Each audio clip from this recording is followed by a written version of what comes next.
Welcome to today's deep dive. Imagine watching a coastal seabird dive for fish and then, turning your head and instantly spotting a deep forest woodpecker. Oh, that sounds incredible. Right. In most parts of the world, that kind of instant transition is just impossible. But in South Africa's Garden Route, it's literally just a Tuesday. Yeah, it's a completely different rule book over there. Exactly. So today we are exploring a seasonal expedition source on birding the Garden Route.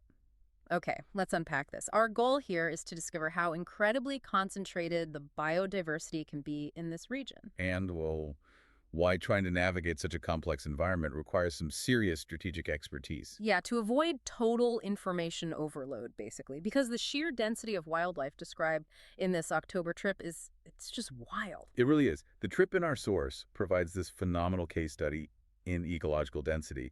You get this almost um, jarring level of variety in a really short window of time. Jarring is the perfect word. The density completely breaks the standard rules of how wildlife usually spreads out. Like, the source describes starting right on the coastal channel at Gukama, right? Yeah, watching the African oyster catchers. Uh-huh, and sandwich turns, and then stepping almost immediately inland to Plattbank to watch woodpeckers. I mean, it's like channel surfing a nature documentary. That is a great analogy. And, what's fascinating here is the geographical mechanics driving that rapid shift. The Garden Road stretches from Cape Town to the Eastern Cape, and it is physically squeezed by coastal mountains on one side and the ocean on the other. So it's like this narrow corridor. Exactly. That compression forces all these distinct biomes, like fynbos, dense forest, and foundland, into a uniquely compact area. One mountain ridge traps all the coastal rain for a lush forest, and just over the crest, it's totally dry shrubland. Right, and the source specifically mentions fynbos. For you listening who might not know, fynbos is this incredibly dense, highly biodiverse shrubland that only exists in that tiny pocket of the world. Yeah, nowhere else on Earth. And it sits practically right next to those wet forests. Plus, this density bleeds right into human spaces, too. The source mentions black-headed orioles breeding right off a residential deck. Oh, yeah, in the thick canopy of the milkwood trees. Right. They've raised fledglings there 3 years in a row. You can literally sit with your morning coffee and spot terrestrial brown bulls and paradise flycatchers. It sounds idyllic, but, and this is the catch, because these habitats overlap so densely, a casual visitor can easily be completely overwhelmed. Well, let me play devil's advocate for a second. Can't you just grab binoculars and wander into the fynbos? Why do I need a pro? I mean, you could, but time is a birder's biggest constraint. If you just wander in, you'll see birds, sure, but you'll probably miss the really significant sightings. Because you don't know where to look. Exactly.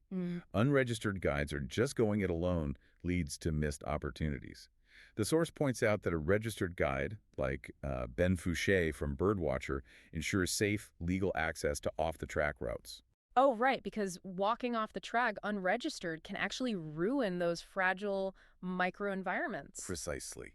And finding highly sought-after, elusive species like the Narina trogon or the Kinesna turaco relies entirely on this deep, curated, local knowledge. So the guide isn't just a navigator, they're an ecological translator. Yeah, they know the exact microhabitat, the specific fruiting trees to watch, and, the precise calls to listen for in that specific season. They filter the environment so you can focus on the actual experience. That makes total sense. Whether you're digesting complex research for work or exploring the garden route, having an expert guide filters out the noise and maximizes your limited time. You really don't have to guess where to focus your attention. Exactly. But there is one final lingering thought from this source I want to leave you with today. We've talked a lot about the precise planning required to locate these birds in their specific microhabitats. It highlights a really delicate ecological balance. It does. It raises a deeper question. If human visitors need such specialized microscopic knowledge just to find these secluded environments, how vulnerable are these hyperlocalized bird populations to subtle shifts in the climate or the local landscape? That is a tough question.